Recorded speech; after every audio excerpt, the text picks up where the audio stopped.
You asked me a couple minutes ago, are you financially free? Yeah, we're financially free, but I'm still going to the classroom because it feeds me in a way that like I can't get anywhere else. Welcome to the Teacher Money Show, the podcast dedicated to helping teachers navigate your unique financial challenges and unlock your financial superpowers. I'm your host, Shaun Morgan, a full-time teacher. That's right, I teach every day just like you, and personal financial coach. And I'm here to help every teacher, whether you're a seasoned teacher looking for fresh insights or a new educator navigating your first paycheck, to have a richer wallet, classroom, and life. The contents of this podcast are informational in nature and are not legal or tax advice, and neither I nor my guests are engaged in the provision of legal, tax, or any other advice.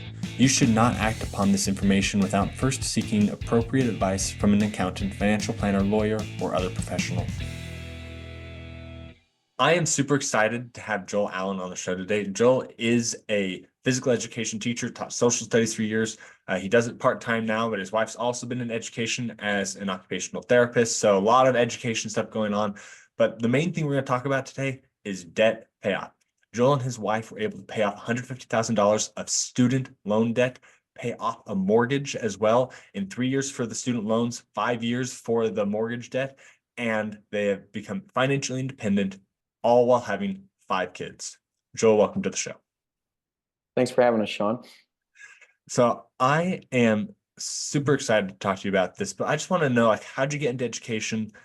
Why are you in education? What brought you to this field? I think following my educational path, it would have been one of my earliest memories about being a teacher or wanting to be. It was actually the opposite of. I remember like being in like 5th or 6th grade, and one of my brother's classmates, who I thought was like super successful, great singer, all these things. And my brother told me that she wanted to be a teacher, and I was like, "Geez, what a waste! Like, what the heck?" And then it's like if you want to make God laugh, tell him your plans. It wasn't, it was 9th grade. I was like, geez, this is for me. I had a bunch of great teachers, some really nice coaches, and that's kind of the path I want to get into. I kind of had probably a similar story to a lot of social studies teachers, actually, where I wanted to coach. That was really my big drive. But then I went to college and I fell in love with history. So I fell in love with history and I wanted to teach that. So I taught that for 10 years in the classroom. And then our school kind of went to a little bit more of an online platform. And it didn't quite jive with my personality and the way that I taught, because I wrote my own textbooks up to that point. And I couldn't utilize those anymore. So I went to the field that I'm very passionate about, and they also kind of leave me to my own. I get to create classes that I want. So I created a spin class, I created a self-defense class. So yeah, that's kind of my journey to where I'm at right now. That's awesome. First of all, not related to your financial, way of approaching your life. You wrote your own textbooks. That's really cool. How did that work?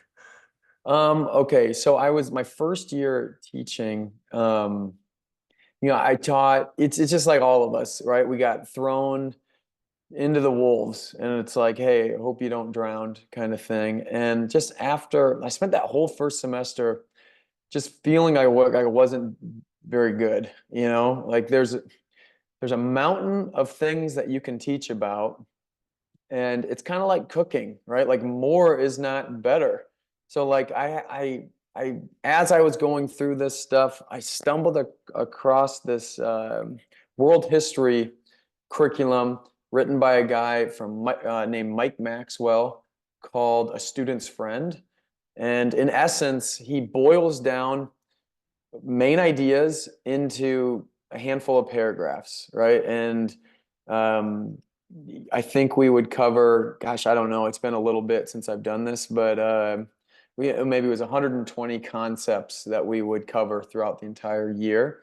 And I just really, like, after that first semester, I stumbled onto this and I started to have success with it. And then I started to get really good at it.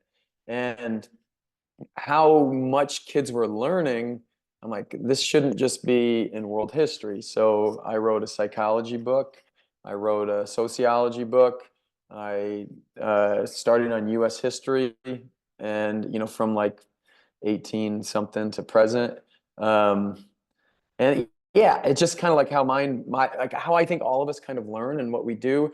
It's like, what did you do at school today? We deduce that down into a couple of sentences, right? So what I try to do, and what I took away from this whole process is like, get rid of the fluff and give me the main ideas, So like, I've always been blessed to be in school districts that have given me the autonomy and power over my classroom, and didn't necessarily have like a curriculum team and all of those things, because they were a little bit smaller schools. But I had so much success, and kids were able to make connections through time periods and then different, ideas that we had from, the social sciences. And it just like, once I had that success, like I attributed this with some of the people that I teach with.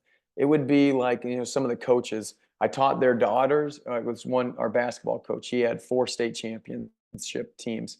And he came up, he's like, man, PE, what a waste. My daughters loved you, which by the way, I think PE is the most important subject. But he's like, what a waste. You were so successful in the classroom. And I was like, Tom, what would it feel like if the school district came up to you and said, hey, you've had 4 state championship teams, you know what's going on, but we want you to coach this way, right? And that's how it kind of felt for me. Like I had all the success.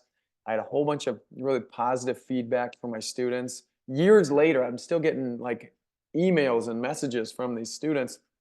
But then I had to, follow their kind of cookie cutter mold of what to be taught and presented. And so it didn't jive. I lived in that world for 2 years, and there's something about like not feeling like you're being a successful teacher that was really tough on me. So I, started studying to be, with PE, and that's kind of how I got there. But yeah, I mean, that was something that I kind of stumbled on. And Mike Maxwell, he wrote a book about it. I was just all about it, and then I applied it all to every class that I teach. So going to ask you a question that you might not be prepared for, but have you considered selling your textbooks? Are they for sale Oh, somewhere? no, I don't. I make money in other ways, I guess, so like I just like to, I've given that out to a lot of people. Like I've had a lot of success with this. There you go. Even if you go to like studentsfriend.com, that's Mike Maxwell's website. Like I put my entire curriculum, I created PowerPoints over everything. Everything is online at studentsfriend.com. Now it's been a couple years since I've been there, but yeah, I just happy to help other teachers. I understand how that game goes. Maybe I could monetize it, but to be honest, a lot of that stuff, like maybe sociology, I should call it compiled. Like sometimes, geez, when there's I plagiarized a number of those things. I think and what I mean by that is like, if it could be said better and a student can learn it better, like they should, like they're better at writing for me. I care about their learning, not necessarily like that I get credit for creating this thing or whatever.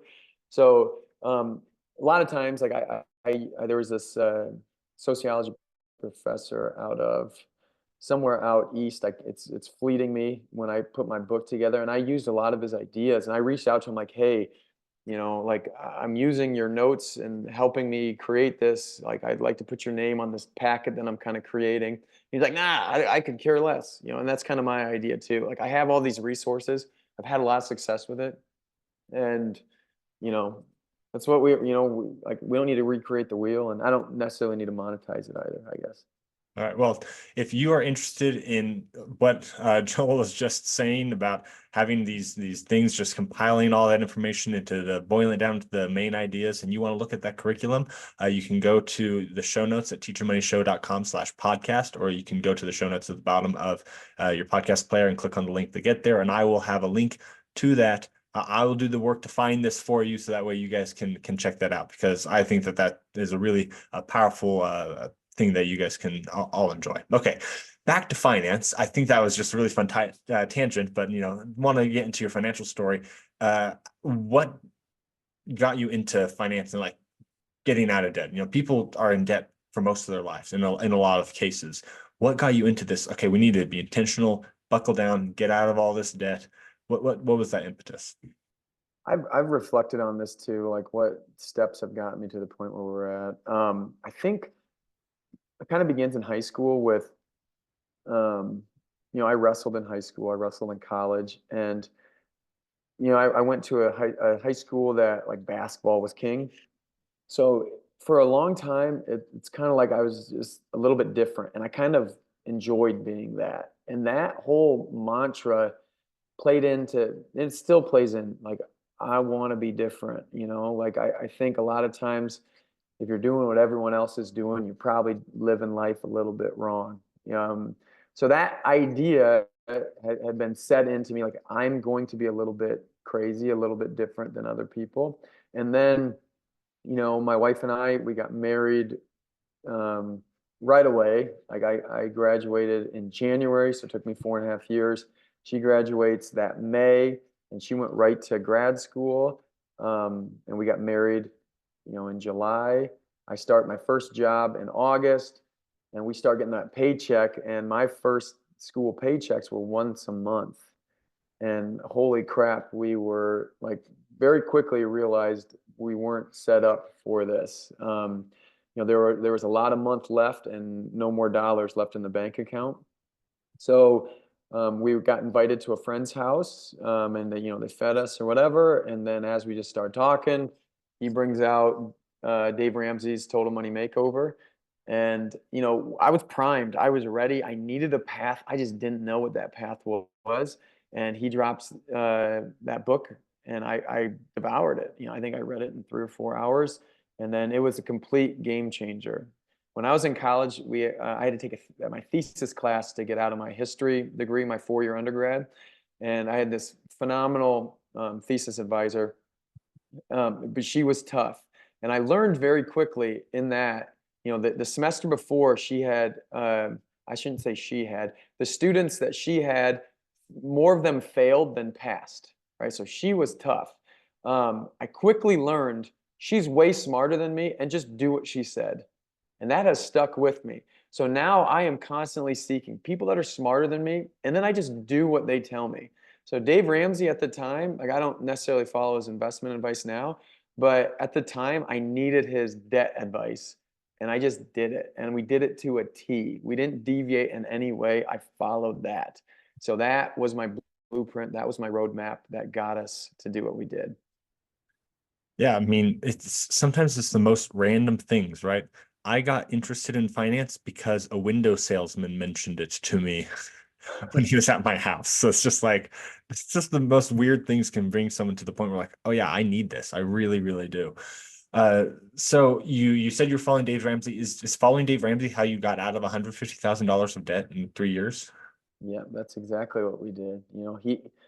He is phenomenal at it. His plan is simple, it's easy to understand. And we just followed the baby steps. Once we were out of debt is when we kind of had to, we found financial independence and what that whole term means. But yeah, we just started snowballing our debt, and we just enjoyed that, or I mostly enjoyed having to get rid of another login.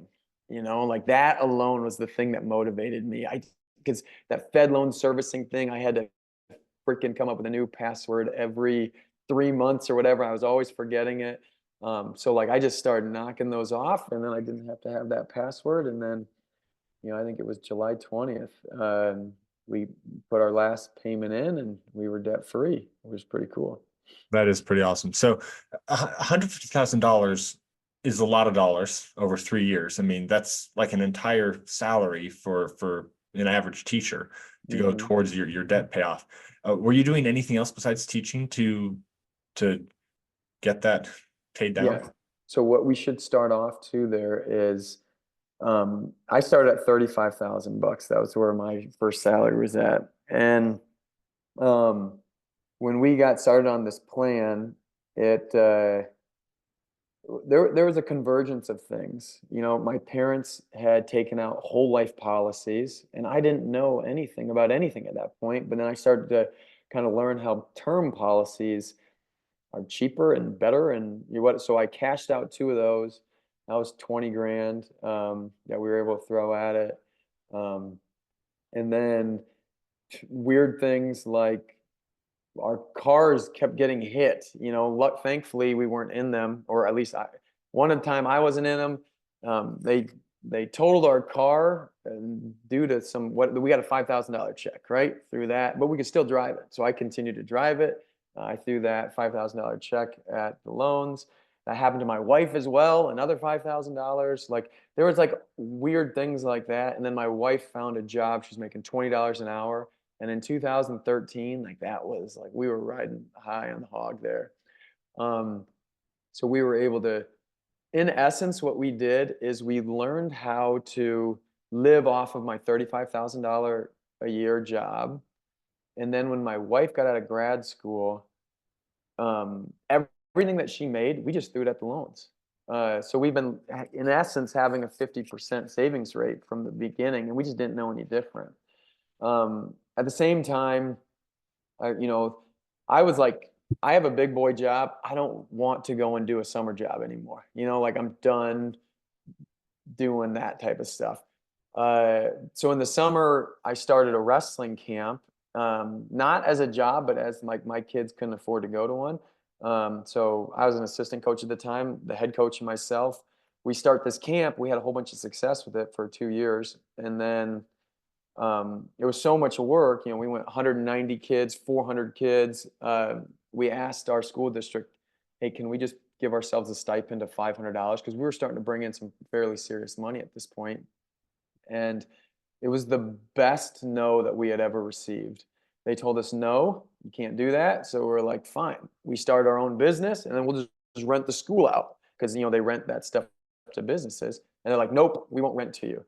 Which was another great no. So we went to another school, we rented that out, and then went to 700, 1,000, 1,500, 2,000, 3,000 kids. Like it's just blown up, right? And that has really changed my life completely. And we get down a whole rabbit hole of entrepreneurship and teachers, but if you can manage a classroom, communication, you can speak, like entrepreneurship and teachers, there's such I think it's a really strong benefit to starting your own business, to be completely honest. Yeah, I completely agree. I talk about it all the time that teachers make great entrepreneurs. It's just all the skills that you need to be an entrepreneur are found in the teaching profession. Like the only thing that's not necessarily is the risk taking, just being willing to go out there and take that risk. And if you can take that step and be like, I'm just going to do it, you'll find that the skills that you have as a teacher are very transferable to just being your own boss. And what I love about it is because we have, summers off like what you're doing, is you can still teach. You can do this thing that you have a passion for, but then make your own money as well on the side during that summertime or during, those breaks or just whenever you feel like you have time, right? There are so many opportunities in your own business that you can grow it when you have time. And teachers, if we handle everything right, can have a lot of time, and it can be difficult to do that, but you can have a lot of time with those breaks in that summer that you have off for sure. Definitely, I would, and to kind of give me a little bit of confidence to take that risk.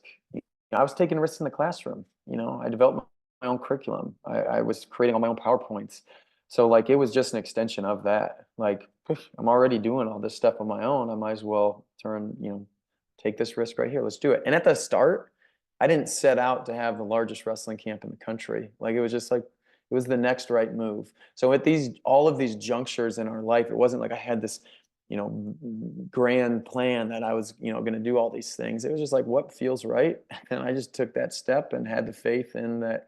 Like I knew, just like I know every day I'm going to be prepared no matter what. If I have to stay up till 2 o'clock in the morning, 3 o'clock in the morning, I will have a lesson. I will have a plan for the kids that next day. It's the same kind of idea. I'm going to take that risk and then I'm going to just plan it out and figure it out as we go. And let's go, push play. All right. Awesome. Okay. So you become financially independent through a series of, it seems weird to say lucky when you're talking about an accident, but some lucky car wrecks, it seems like. having, the payout from that whole life insurance, but also just being super intentional of having that, 50% savings rate out of the gate, knocking it down, doing just the debt snowball. Now you're debt free. What's the plan next? Are you gonna just go, blow it all now that you've got no debt, or what are you gonna do with that money? Well, our next goal from that was to purchase a home. So, the original plan was to save 20%, follow the Dave Ramsey plan, 15-year mortgage. And then, we weren't really even going to entertain homes. But we came down one morning to this apartment that we were renting, and mice had gotten into our pantry and eaten some food there. And my wife said, "That's it, I'm done. We're buying a house immediately." So we started that search, and shortly after we got debt free, so I think we got debt free in July, and we purchased this home in August. Yeah, and I think we got in September 1. So yeah, it was a really quick process. And then, we did the 15-year thing, and it was pretty hard at first with the mortgage payments, but yeah, that was what the plan was. So you were feeling like it was a struggle to hit the mortgage payment, just trying to figure out how to do that because you had that 15-year mortgage, but then you were able to pay off your mortgage in less than 5 years, right? How long did it take you to pay off, and how were you able to swing that? Well, 55 months, we paid it off. And again, not like we had this big grand plan. We got in, I think our monthly payment at the time, and again, this was a lot of money to us, was $1,500 a month, especially because we were paying 700 for rent. So that expense, more than doubled, plus then all the utilities and everything. Um, but at the time, like, oh, this is gonna be kind of tough, but we didn't have debt to pay off anymore, right? So we kind of went through this minimum payment thing that first year and didn't really know exactly what to do. But I was putting some money into a Roth IRA at that time, and then my wife was doing, getting the match at her job, but I wasn't contributing to any kind of 401k through my teacher program. And I teach at a Catholic school, so we have a 401k, not a 403b. And then after that first year, it's like, what the heck else are we going to do with this money?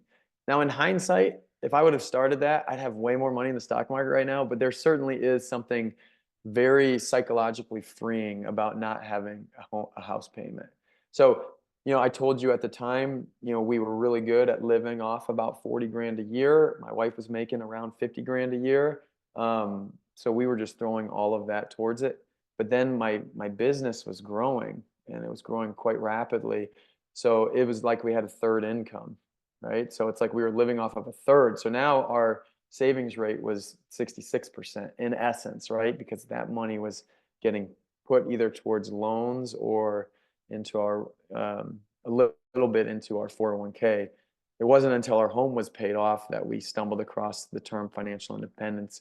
And since then, our net worth has grown exponentially because of, investing and stuff like that. Right. And then the reason that you've been set up for that is because you've just knocked out so many expenses. And I'm assuming because you have no mortgage and you've grown your income, that your expenses haven't really grown proportionally to what you are making at the moment. Yeah, so we have always, that's kind of our superpower, to be honest. We've never allowed lifestyle creep to kind of fit in. It's almost like we have had,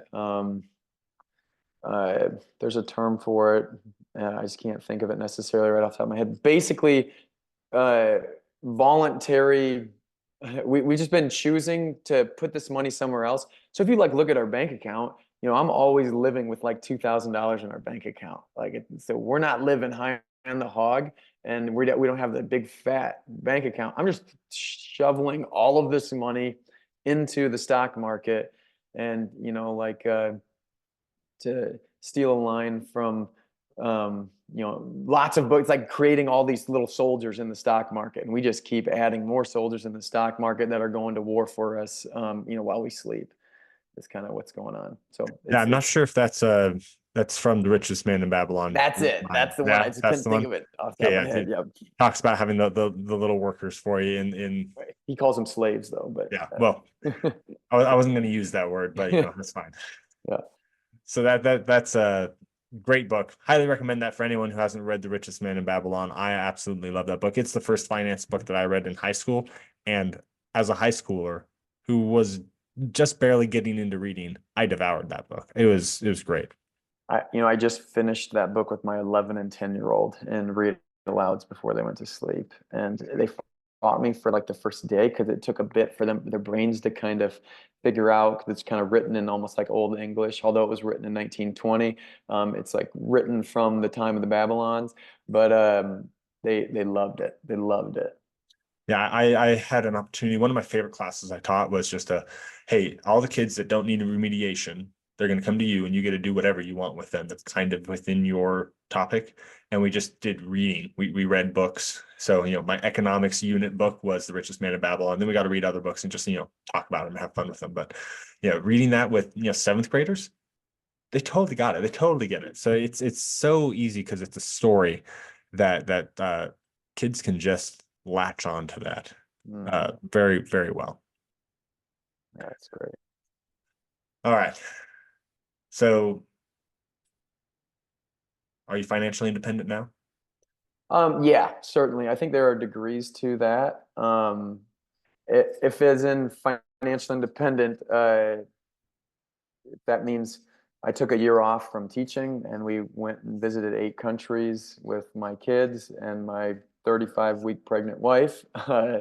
That certainly financially independent. I now go in and teach at 11 o'clock instead of, 7:30 or 7:15, whatever. Um, so do I need to keep working? I could probably go a while without, but geez, I'm having fun right now. I have a seasonal wrestling camp business, which could sustain our life alone, and that's 1 month out of my year. Um, I have kind of an apparel business, which includes a little bit of drop shipping that takes me, I'm largely inspired by Tim Ferriss's 4 Hour Work Week. I spend about an hour a day doing that. That alone could sustain our life as well. And then, I have our W-2 job. I get a little bit of money there working part-time, but we could probably live off of it. And then we have some real estate as well. I've got one rental home that's cash flowing about $500 a month there. And then we actually just about 14 days ago closed on a vacation home. So we're going to kind of delve into the Airbnb, VRBO, see how that goes. Yeah. Is your wife still working, or she stepped away from that? She has stepped away. She was in AEA, occupational therapist, so she was working in school districts. Very quickly, we learned, we have 5 babies.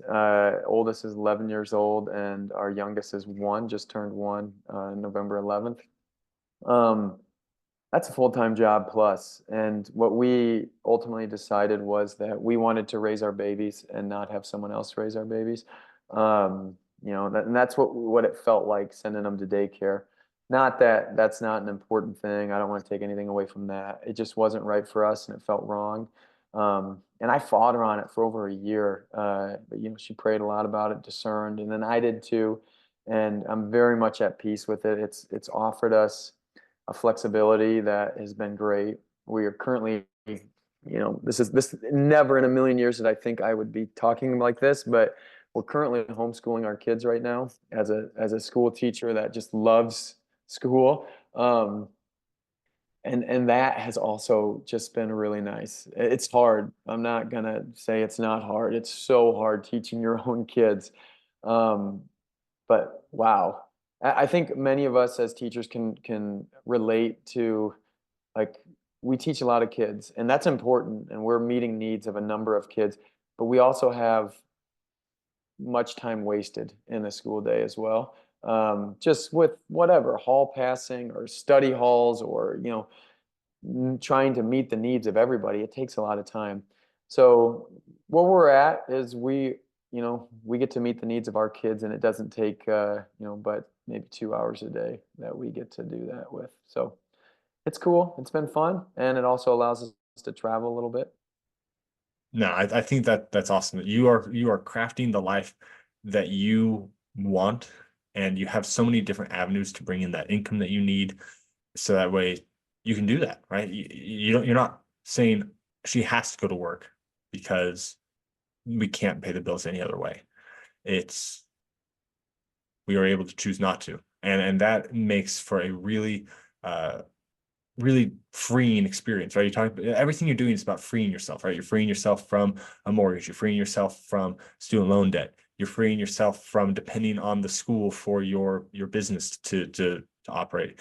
You just have so many more options when you are depending on yourselves and not other people for your livelihood.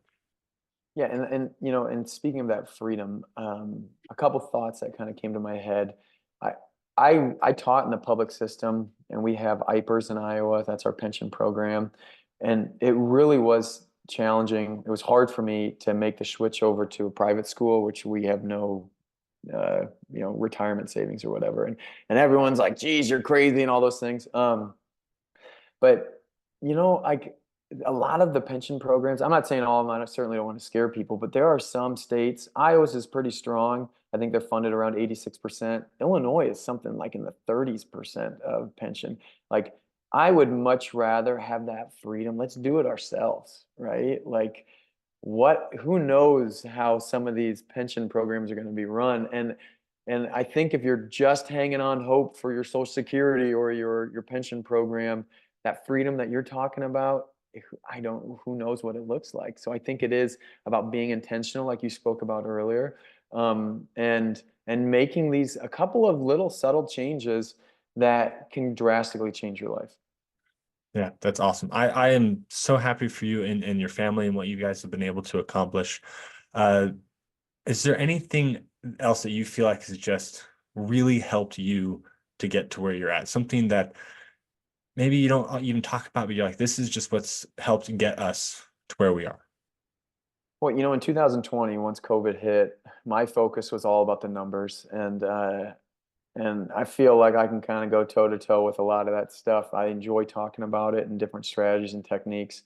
Um, my focus probably since 2023 has really been on what you were just alluding to there, and that's lifestyle design. And I think that is where the rubber meets the road with this whole movement. Spending that time, what do you want your life to look like? I believe it's something like 80% of our year looks like the year before, right? And maybe that's what you want, but sometimes we need a slap in the face to kind of get out of that complacency and to do something drastic. Like, what's your big move? So that's where last year our big move, I it took a long time and a lot of meetings, but I took a whole year long sabbatical. I'm creating that lifestyle that I want, that, and I'm giving my kids a childhood that I think is pretty exciting. Um, there's so much to it though, but you got to take the time in all of them. But you can't really rush through any of these things. Like, you need to have tax planning strategies. You need to understand investing. JL Collins, I would go into there. Educate yourself in podcasts like yours, Shaun, like Choose FI, Bigger Pockets Money. One that I follow a lot too is Radical Personal Finance. I enjoy a lot of his content. So, like, you need to have that education to know how to pull off the money side. So then that way, it's kind of like a tipping point. Once you get to a point, then it just like your lifestyle, you can create it the way that you want and living that purpose-filled, that fulfilling life. And it might be, and here's the really neat thing, you don't it might be that you're going to keep teaching. Like, you asked me a couple minutes ago, are you financially free? Yeah, we're financially free, but I'm still going to the classroom because it feeds me in a way that, like, I can't get anywhere else. I continue to coach. I make nothing doing these things, right? Like, and any of those other jobs that I told you that I have, those side hustles, I make much more money, and I do it in way less time. Like, my teaching takes forever and it causes me so much stress, but it's also like there are days that's like, this sucks, but many days are like, this was freaking awesome. So I'm doing it because I want to do it, not because I have to do it, because I need to make ends meet or whatever, but I'm consciously making that decision to create a lifestyle that my wife and I want. And so you got to go through the steps. You got to continue to educate yourself. But then I'd really encourage people to be intentional. What kind of lifestyle do you want? What do you want your day to look like? All the things that you preach about and you talk about and you can, help people understand about, but you got to be intentional. Oh man, I'm so glad I asked that question because that was fantastic. Design your life and just, you have to learn the numbers to get there, but the whole point is to be able to design your life. I think that takeaway is just really what is going to hit home for many people listening. Okay, just got a couple more questions for you. My two questions I ask all of my guests. And this might be similar to what you were just talking about, but what is your number one tip for teachers to have a richer wallet, classroom, and life? My number one tip would be to not sell yourself short. Um, you're capable of much. So just to encourage people to like take that risk, whether it's in the classroom, like I was talking about, creating your own unit or PowerPoint or booklet, like what I've done, or like encouraging them to start that side hustle. Like we've positioned ourselves to be successful in entrepreneurship. So if you have an idea, quit talking about it and start being about it. Like do it, right? So that would be my number one thing. Entrepreneurship and the side hustles that I've done changed my life. I'm teaching because I want to, not because I have to. So that's how I'd answer that question. I love it. Take, yeah, take the risk. Take the risk, everybody. Okay. Well, you have been a wealth of information. I'm sure that all the teachers listening are just connecting with you on something because you have done so many things. You have so many different things that you've succeeded in, whether they're interested in paying off student loans or paying off their mortgage, or growing their income with a side hustle, or going on a sabbatical, or shifting to part-time. There's so many different things that you have done. So if a teacher is interested in your story more, or they just want to ask you a question, get in contact with you, what is the best way that they can do that? This is a mouthful, but starting as actually like a date night thing for my wife and I to connect. I think all of our dates it's all about connection. I get talked about falling into that zombie mode here, and that's what we were figuring out like when we were going on dates that was happening. So one way that we started to connect was to start to like tell our story. So almost like a blog. We're not bloggers by any means, but we had so much fun connecting and telling our story. And then we started to put some of these things online. Like it's a work in progress, certainly not polished. It's been a fun ride, and we're going to continue to do that stuff. But we created a website called Hawk Fi. Geez, it's been a minute. Hawkfifam.com. So Hawkfi, like Hawkeyes, HAWK, FI, fam, FAM.com. And there, if you click like contact us or whatever, you can shoot us an email. People could also probably find me through my wrestling camp, which is isiteamcamps.com. There's a way you can email me there. My wife's way more on the social media thing. Like she's awesome at that stuff. She tells her story through there. So Emily Allen, you could probably find her on Instagram as well. But we're not professionals. We certainly don't monetize any of those things. My website doesn't have any kind of ads or anything. I actually tried to do that. And I couldn't figure it out. So I'm like, whatever. We'll just keep it the way it is then. Websites are hard, man. Yeah, they were. And then I'm trying to juggle all these other things. So yeah, hawkfifam.com would be our website. Awesome. Well, thank you so much, Joel, for coming on the show. This has been a ton of fun. I've learned a lot from you, and I know that my audience has as well. Thanks a lot for having me, Shaun. Thanks so much to Joel for coming on the show. I really enjoyed his story, and it had so much packed into it. So let's get to the Cliff Notes. Cliff Notes are brought to you by me. If you were listening to this story by Joel and you're like, man, he was able to get out of so much debt, I don't even know how much debt I'm in, or you just want help getting a handle on your debt, go to teachermoneyshow.com/debt inventory, and you can download my free resource there to be able to just categorize your debts, know how much debt you're in, and prepare yourself for the debt snowball that he used to get out of $150,000 of debt. Now on to the Cliff Notes. Number 1, I want to be different. What a great line. He says, I want to be different. If I'm following what everyone else is doing, I'm doing it wrong. So be prepared to be different. Be different with how you run your money, because it's going to make all the difference in your life. Number two, do what the smarter people say. If you are listening to other people about money and they're smarter than you, do what they say. I like to say, you are not the exception. I know that sounds a little harsh. You're not special. If you do what everyone else has done that has gotten rich, you will be too. So don't think, oh, I'll take this other route, or I'll do this other thing, and this doesn't apply to me. That never works out well. Do what the smarter people say, and if you do it and follow it exactly, you will also attain that level of wealth. Number three, he was motivated by getting rid of another login. I just thought that was so funny. He's just doing something to be like, yes, one more debt paid off, and I get this. He had made him a reward of just, I don't have to remember another login. What a great thing to motivate him. So small, but it's so satisfying not to have to remember yet another login. Number four, a 50% savings rate right out of the gate. He got his wife's income after she graduated, but instead of inflating the lifestyle, they just took all of that money and started putting it towards debt because they were already surviving on his income. So anytime you get a raise, if you're trying to pay off debt, don't inflate your lifestyle. Just automatically put that money towards paying down your debt, and you will get out of debt much, much faster that way. Number five, he started a wrestling camp because he couldn't afford to take his kids to a wrestling camp, and now that camp makes him enough money to support his whole lifestyle by itself. That is just incredible. So is there something that you want your kids to experience, but you haven't been able to give it to them because money's tight? Maybe do it with them yourself.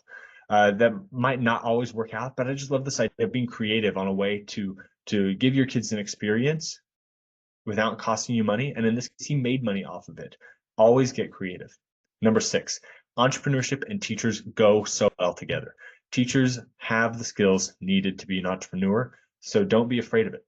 And this goes well with the last takeaway that I would give, which would be number 7 in this case, because I'm pulling out of order, which is his number 1 takeaway, which is don't sell yourself short. Take that risk. You can do it. So remember, since entrepreneurship and teachers go well together, bet on yourself. Don't sell yourself short. Number 8, never allow lifestyle creep. This goes with that 50% savings rate, but as your income increases slowly but surely, just keep a cap on it. Don't allow yourself to increase with a better car, a more expensive shopping experience, or whatever. Just keep it low, so that way you have that money on hand to buy yourself freedom. And do the final number 9, which is lifestyle design. This whole thing is not about how much money you make. It's about being able to design your life. So if you are prepared with your finances, if you do it right, you can choose the life you want, whether that's going into teaching at 11 o'clock instead of at 7:30, still being able to experience the joys of being a teacher without some of the headaches. I think it's just so powerful that he has built the life that he wants with his family, being able to travel, being able to teach his kids, being able to have his life at home. All of these things are lifestyle design that is possible because of how intentional he was with his finances. So be really aware of that, and realize that's your goal. Ask yourself, have a conversation with your partner. What do we want our lifestyle to look like, and build towards that.